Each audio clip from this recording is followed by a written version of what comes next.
Many artists grow up with the idea that real art must be difficult, that good work comes from struggle, suffering, or intensity. But when you look closely at artists while they are actually working, something becomes clear. The moments when the work moves deeply are often the moments when the artist is not struggling at all. So why do we believe that suffering creates depth? There is a very strong cultural belief that good art must come from suffering.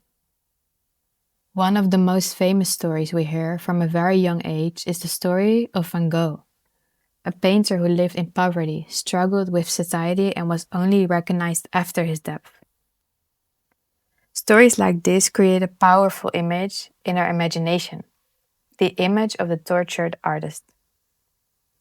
And because these stories are repeated so often, many artists begin to believe that suffering somehow is beneficial. And that suffering somehow proves the depth of their work. But this raises an interesting question. Why does suffering seem so important? And why do we tend to believe that struggle equals depth?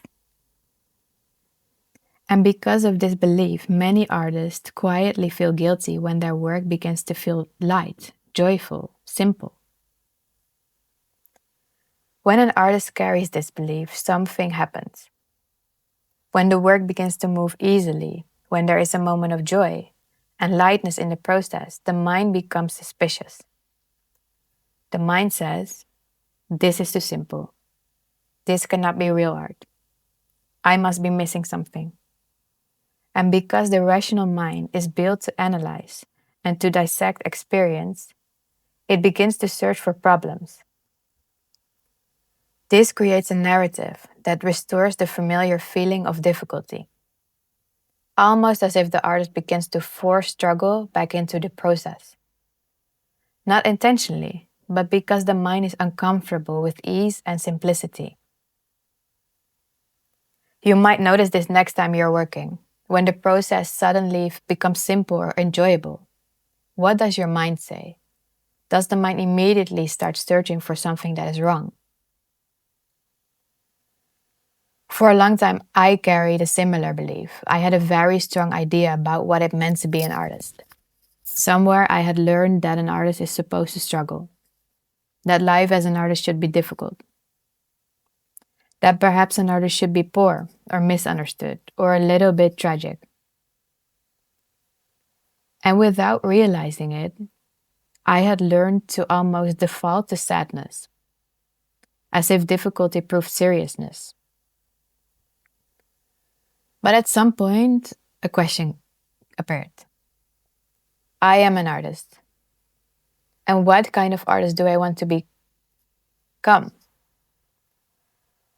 Do I want to repeat the same story I've heard and learned so many times of a sad, crazy, misunderstood person? Because in the end, the state of mind I bring into the studio every day is also something I'm responsible for. And when I began to look closely, I noticed something very simple.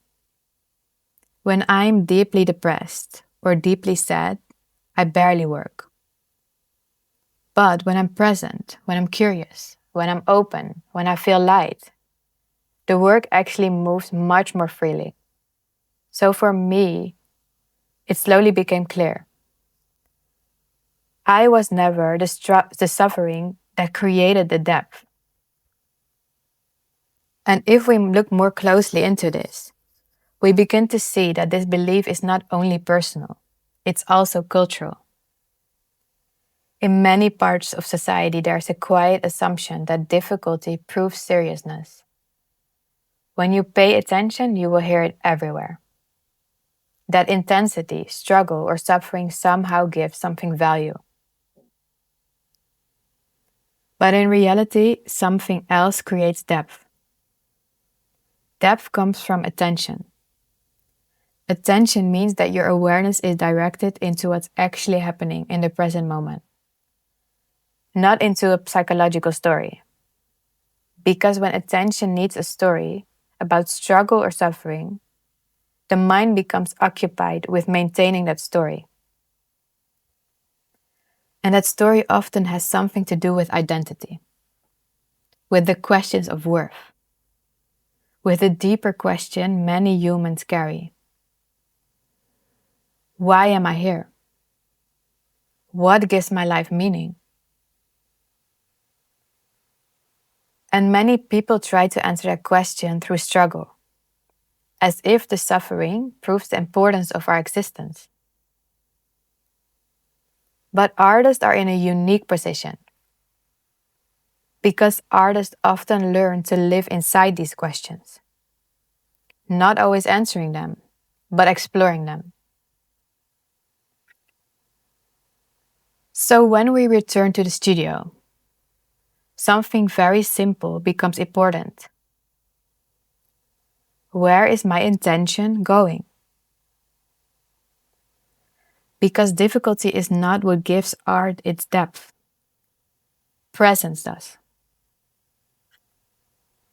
Depth appears when the artist is attentive to what's actually happening, to the colors, to the materials, to the textures, to the movement of the work itself.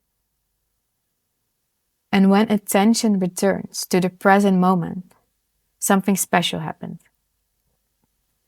Curiosity appears, play returns, perception opens, and often the work becomes deeper precisely because the artist is no longer trying to prove anything.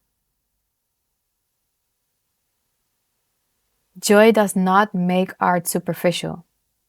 Sometimes joy simply appears when the artist stops fighting the process. And when the struggle is no longer necessary, the work is free to develop in its own way.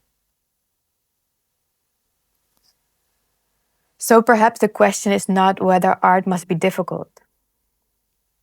Maybe the real question is simply, where is your attention while you are working? And maybe it becomes deeper when the artist is simply paying attention. And sometimes that small shift is enough to change the entire experience of making art. Thank you for listening, and I'll see you in the next one.